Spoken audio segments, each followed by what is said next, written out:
executed? Why not? When will this happen? Why not?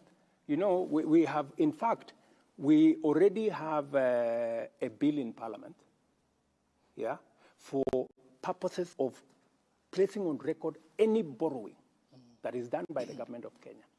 It must be borrowing that is made available so that the people of Kenya who ultimately have to pay must hold government to account, that we are borrowing this money for this purpose, for this purpose, for this purpose.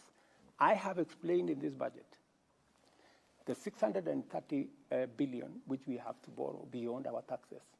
I have laid it clearly on how are we going to use it.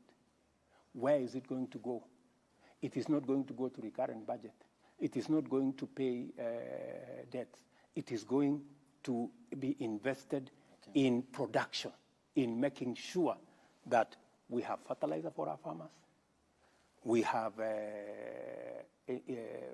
developed the tea value chain, the coffee value chain, leather value chain, textile value chain, edible oil value chain.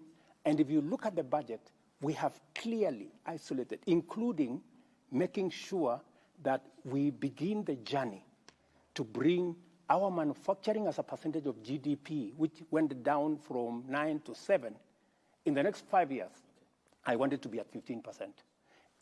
By 2030, I want manufacturing as a percentage of our GDP to be at 20%. That's why we are calling it 20 by 30. That is the trajectory I want us to go. I also want to move our exports. That's why, if you see in this budget, we have many areas where we have imposed taxes. We have imposed taxes on imported fish. We have imposed taxes on imported furniture. We've imposed taxes on imported steel. We have imposed taxes on imported cement because we want to grow our own manufacturing capacity.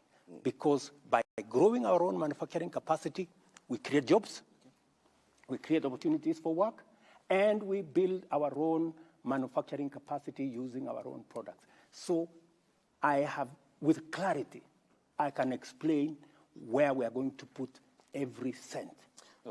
How we are going to invest in the leather value chain. Mr. President, how we are going to